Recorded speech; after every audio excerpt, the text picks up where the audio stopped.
Good morning, all of you. Sir.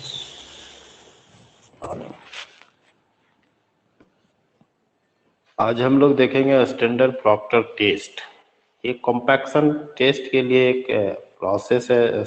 ये एपर्टस है जिसको हम लोग लेबोरेटरी में परफॉर्म करते हैं। SPT टेस्ट इसको हम लोग शॉर्ट में भी बोल सकते हैं। स्टैंडर्ड प्रॉक्टर टेस्ट इसमें हम लोग कॉम्पैक्शन सॉइल का करते हैं और डेंसिटी इसमें हम लोग फाइंड करते हैं सॉइल का कि डेंसिटी हमारा सॉइल का क्या होगा। ये हम लोग कॉम्पैक्शन फैक्टर एपर्टस के थ्रू डिटरमाइन करते हैं, जिसमें दो टेस्ट होता है, एक स्टैंडर्ड प्रॉक्टर टेस्ट और एक होता है मॉडिफाइड प्रॉक्टर टेस्ट। पहले हम लोग इंस्ट्रूमेंट के विषय में जानेंगे, इंस्ट्रूमेंट क्या है। इसके बाद हम लोग टेस्ट प्रोसीड्यूर के विषय में जानेंगे। इंस्ट्रूमेंट के विषय में हम लोग देखेंगे कि ये स्टैंडर्ड प्रॉक्टर टेस्ट जो है वो डेवलप किया गया था बाय RR प्रॉक्टर साहब के थ्रू 1933 में। 1933 में RR प्रॉक्टर साहब ने इस इंस्ट्रूमेंट को डेवलप किया for the construction of earthfill dam के लिए। कंस्ट्रक्शन ऑफ अर्थफिल डैम के लिए इन्होंने इस टेस्ट को, ये इस एपर्टस को डेवलप किया in the state of California. California state में इन्होंने डेवलप किया RR प्रॉक्टर साहब ने, तो उसी के नाम पर इस एपर्टस का नाम स्टैंडर्ड प्रॉक्टर टेस्ट रखा गया। दिस इक्विपमेंट कंसिस्ट ऑफ, इस इक्विपमेंट में क्या क्या चीज़ें रहता है। एक सिलिंड्रिकल मेटल का मोल्ड रहता है, सिलिंड्रिकल रहता है, जिसका इंटरनल डायमीटर 4 इंच के आसपास रहता है और सेंटीमीटर में उसको कन्वर्ट अगर हम लोग करते हैं तो 10.15 सेंटीमीटर रहता है internal diameter. And internal effective height, इसका हाइट जो होता है वो 11.7 सेंटीमीटर के अबाउट रहता है और इंच में देखेंगे तो 4.6 इंच होता है। एंड इसकी जो कैपेसिटी होती है, कैपेसिटी ऑफ 1/30 क्यूबिक फीट होता है, जिसको लीटर में हम लोग 0.945 लीटर कह सकते हैं। और सिलिंड्रिकल जो हमारा मेटल है उसके नीचे एक बेस प्लेट रहता है, जिसको हम लोग डिटेचेबल बेस प्लेट कहते हैं। डिटेचेबल बेस प्लेट जो होगा वो खुलता है, इसलिए वो डिटेचेबल बेस प्लेट कहलाएगा। नीचे हम लोग फिगर में भी देख पा रहे हैं एक स्क्रू लगा हुआ है, तो नीचे जो पोर्शन दे रखा है इस फिगर का, उसमें एक बेस प्लेट लगा हुआ है और ऊपर में एक कॉलर लगा हुआ है, कॉलर। ये कॉलर खुलता है। ये कॉलर 5 सेंटीमीटर का इफेक्टिव हाइट होता है और जस्ट इसके बगल में एक रैम्बर रखा हुआ है जिसकी वजन है हमारा 2.5 kg। और इस रैम्बर का जो फॉलिंग हाइट रहता है, कितना हाइट से ऊपर से रैम्बर गिरता है, एक सिलिंड्रिकल टाइप का पाइप लगा हुआ रहता है, उसके अंदर में हैम्बर, एक वजन रहता है हैम्बर टाइप का, गोल टाइप का रहता है। और इसको हम लोग मैक्सिमम हाइट 30.5 सेंटीमीटर हाइट तक ऊपर कर सकते हैं। 30.5 सेंटीमीटर हाइट तक ले जाएंगे, उसके बाद वहाँ से फॉलिंग करते हैं। तो फॉलिंग कहाँ करेंगे, ये सैंपल जो हमारा इसमें डालेंगे ये मोल्ड में, उस मोल्ड में हम लोग इसको फॉलिंग करते हैं कॉम्पैक्शन के लिए। This test consist of compacting soil at various water content.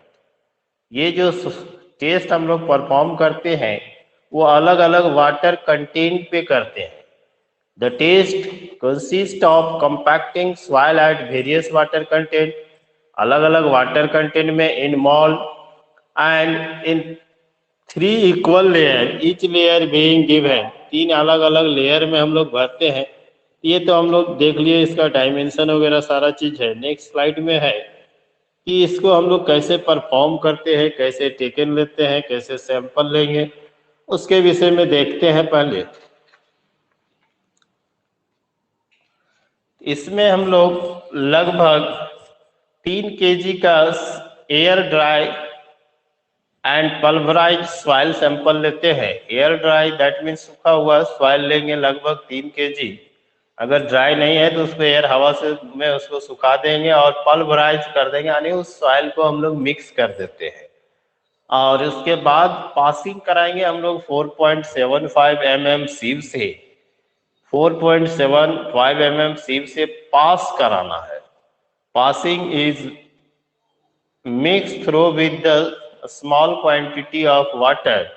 Passing हो जाने के बाद थोड़ा सा हम लोग उसमें पानी ऐड करते हैं और पानी ऐड करके उस सैंपल को हम लोग मिक्स करते हैं।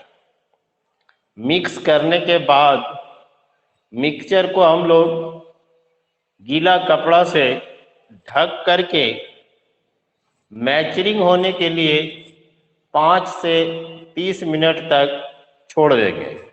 5 to 30 मिनट मैचरिंग टाइमिंग होता है।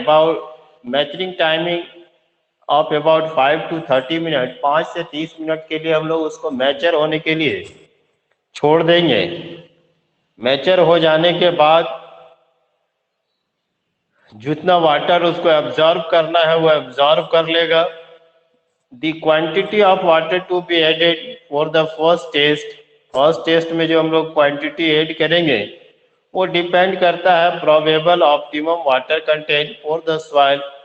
इनिशियल वाटर कंटेंट हम लोग में बी टेकन। जब इनिशियल में हम लोग वाटर कंटेंट लेंगे तो 4% ले सकते हैं फॉर कोर्स ग्रेन सॉइल। अगर कोर्स ग्रेन सॉइल हम लोग यूज कर रहे हैं टेस्ट के लिए तो 4% हम लोग पानी उसमें ले लेंगे। जितना हमारा सैंपल है उसका 4% ले लेंगे। 3 kg का अगर सैंपल है तो 4×12 हो जाएगा, पानी हम लोग ले लेंगे। और अगर फाइन ग्रेन सॉइल है तो हम उसमें 10% पानी को ऐड करते हैं। फाइन ग्रेन सॉइल में ज़्यादा वाटर एब्जॉर्ब करता है, इसीलिए उसमें 10% से हम लोग स्टार्ट करते हैं। द इम्पटी मोल्ड जो है हमारा वो अटैच रहता है बेस प्लेट से। खाली मोल्ड जो हमने अभी फिगर में देखा वो बेस प्लेट से अटैच रहता है। तो बेस प्लेट का हमने एक डायमेंशन दे रखा था। नीचे बेस का जो रहेगा वो 180 रहता है और उसके बाद जहाँ से स्क्रू लगा रखा है वहाँ से 150 है। हाइट हमारा 127.3 है और डायमीटर 100 है। सारा यूनिट mm में दे रखा है और सारा यूनिट mm में ही होता है। तो ये नीचे का जो बेस प्लेट रहेगा वो बेस प्लेट अटैच रहेगा और उसके बाद हम लोग ऊपर में कॉलर लगा देते हैं। कॉलर का हाइट भी हम लोग देख लिए हैं। कॉलर लगाने के बाद जो सैंपल हम लोग मिक्स किए हैं उस सैंपल को 3 लेयर में इसमें फिल करेंगे, not a single layer, 3 layer, 3 equal layer में इसमें हम लोग फिल करते हैं।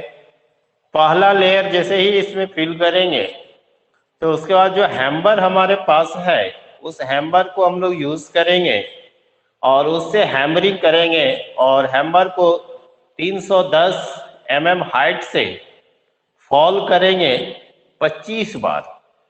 एक लेयर जैसे हम लोग सैंपल को डाल देंगे, हैम्बर से हम लोग हैम्बर को उस सैंपल के ऊपर 25 बार फॉलिंग कराएंगे, ठीक है। उसके बाद फिर दूसरा लेयर डालेंगे। सेकेंड लेयर डालने के बाद फिर से उसको हम लोग 25 प्लस लोड अप्लाई करेंगे यानी कॉम्पैक्टेड करेंगे। फिर कॉलर हम लोग लगा देंगे। कॉलर लगा करके ऊपर में जो कॉलर उसको लगा करके फिर तीसरी लेयर को फिलअप करेंगे।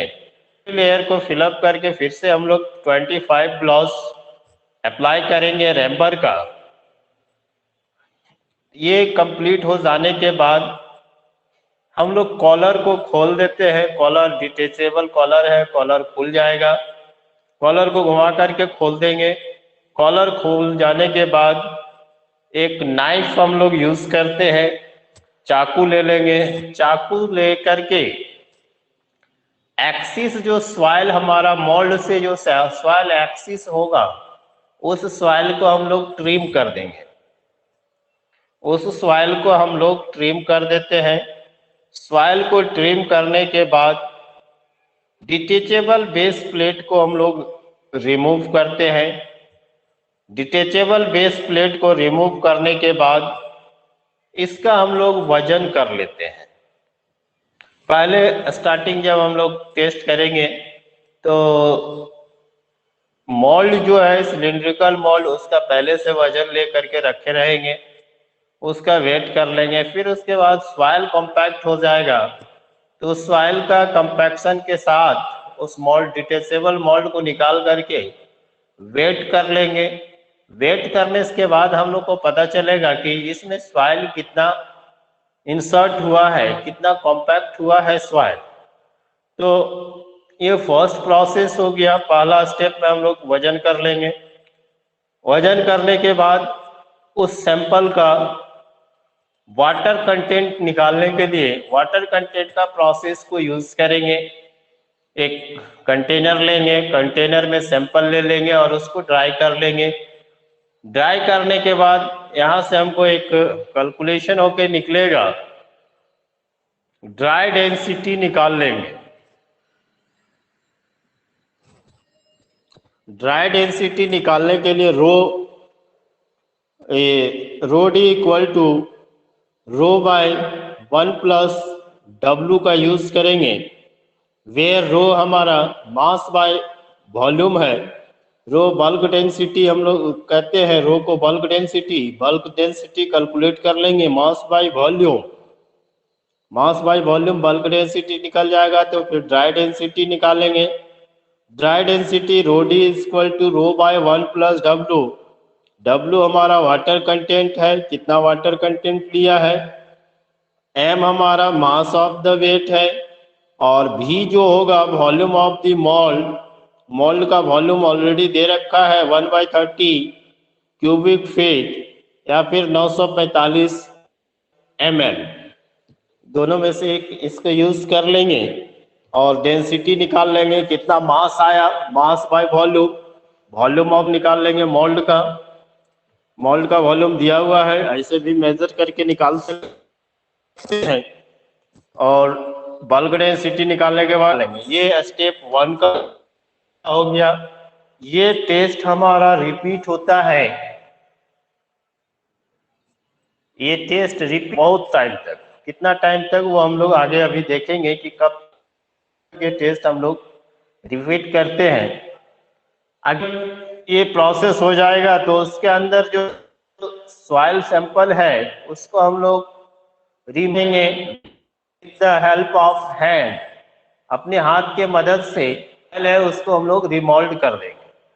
सॉइल को रिमोल्ड करने के बाद दूसरा सॉइल सैंपल हम लोग लेंगे। उसी सॉइल सैंपल में वाटर का जो परसेंटेज है उसमें इंक्रीज कर देंगे। 2 से 4% हम लोग इंक्रीज कर सकते हैं। 2 से 4% हम लोग पानी को इंक्रीज कर देंगे, वाटर का परसेंटेज को 2 से 4% हम लोग पानी को इंक्रीज करते हैं।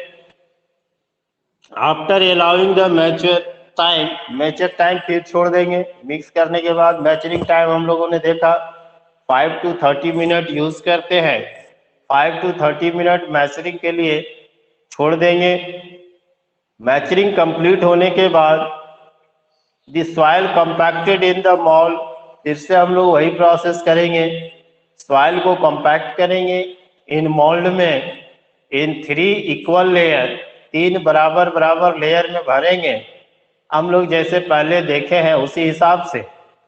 एंड क्रॉसपॉन्डिंग ड्राई डेंसिटी, और हर एक का हम लोग ड्राई डेंसिटी को निकालते चले। जैसे पहले अगर हम लोग 4% पानी ऐड किए थे तो उसमें हमारा ड्राई डेंसिटी क्या आया उसको नोट कर लेंगे। तो फिर 5 अगर 2% ऐड कर रहे हैं 6% हो रहा है, या तो 4% ऐड कर रहे हैं तो 8% हो गया। 8% वाटर कंटेंट में हमारा कितना ड्राई डेंसिटी आया उसको नोट करेंगे। 10% में कितना आया, 20% में कितना आया, 30% में कितना आ रहा है, इसी तरह हम लोग नोट करते चलेंगे। तो नोट जब हम लोग करेंगे तो हम लोग को देखेंगे कि एक ग्राफ प्लॉट हो रहा है, जो कि ऊपर में दिखा रखा है ग्राफ है।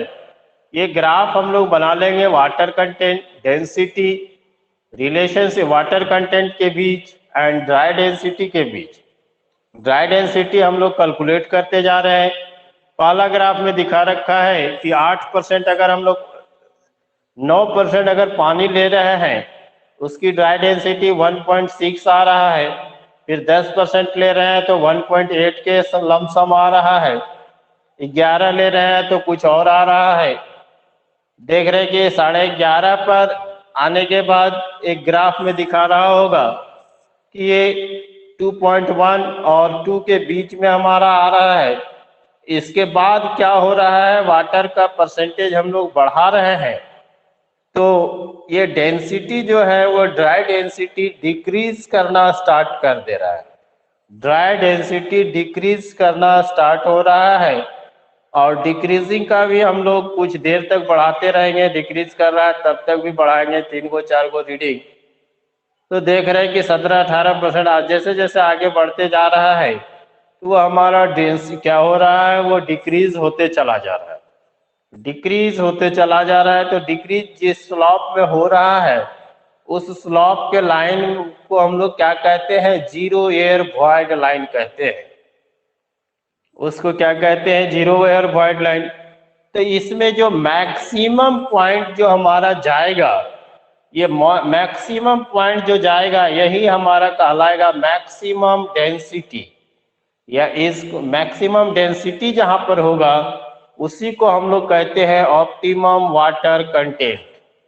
ये एग्जाम में ये शॉर्ट नोट्स में बहुत आता है कि explain the optimum water content या फिर जीरो एयर वॉइड लाइन। ये अलग अलग पार्ट करके देगा तुमको एग्जाम में कि explain the what is the optimum water content. तो हम लोग कह सकते हैं the water content corresponding to the maximum density is called the optimum water content। दी एक डिफिनेशन है, छोटा सा याद रखना है, इसको अलग से नोट कर लोगे।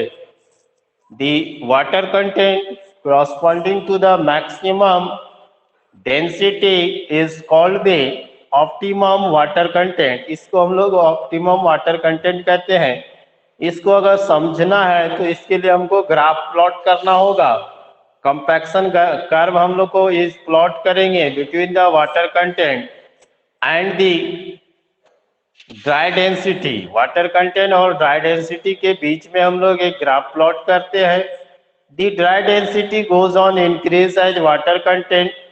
ड्राई डेंसिटी गोज इंक्रीज करता है जैसे जैसे वाटर कंटेंट इंक्रीज करेगा till the maximum density is reach. जब तक वो मैक्सिमम डेंसिटी रीच नहीं कर जाता तब तक वो बढ़ेगा। ये रिलेशन कब तक बढ़ेगा, dry density goes increase as the water content increase till the maximum density to reach. जब तक वो मैक्सिमम डेंसिटी रीच नहीं करता है तब तक ड्राई डेंसिटी इंक्रीज करेगा और वाटर कंटेंट इंक्रीज करेगा। जैसे ही मैक्सिमम डेंसिटी को वो अचीव कर लेगा सॉइल, वाटर कंटेंट इंक्रीज करेंगे बट ड्राई डेंसिटी डिक्रीज करना स्टार्ट कर जाएगा। तो जहां पे मैक्सिमम डेंसिटी अचीव करेगा उसी को हम लोग कहते हैं ऑप्टिमम वाटर कंटेंट। इसको W0 से डिनोटेड करते हैं। इसके बाद देख रहे होगे कि फिगर में दिखा रखा है एक लाइन दिखा रखा है जिसको लिख रखा है बगल में जीरो एयर वॉइड लाइन लिख रखा है, जीरो एयर वॉइड लाइन। इसको थोड़ा सा समझ लेना है। ये line which show the water content, ये लाइन जो दिखाता है क्या दिखाता है, water content. Dry density relation for the compacted soil contain a constant percentage of air void। यहाँ के बाद जो एयर वॉइड है वो कांस्टेंट हो जा रहा है। एयर वॉइड यहाँ से खत्म हो जा रहा है। Air void is known as zero air void, इसको हम लोग कहते हैं। तो जीरो एयर वॉइड क्यों कहते हैं, क्योंकि यहाँ पे हमारा सॉइल जो है कंप्लीटली सैचुरेटेड हो जाता है। तो सॉइल 2 फेज में आ जाएगा। हम लोग 3 फेज डायग्राम ऑलरेडी पढ़े थे, सॉलिड, वाटर एंड एयर। तो ये जो तीनों जिसमें रहेगा वो हमारा पार्शियली सैचुरेटेड सॉइल कहलाता है। अगर हमारा सॉलिड, एयर 2 चीज रहता है तो वो हमारा ड्राई सॉइल कहलाता है। और वाटर और सॉलिड 2 चीजें अगर हमारा रहेगा तो ये सबमर्ज सॉइल कहलाता है। तो सबमर्ज सॉइल में एयर वॉइड जो होता है वो 0 हो जाता है, इसलिए इस लाइन को हम लोग 0 एयर वॉइड लाइन से डिनोटेड करते हैं।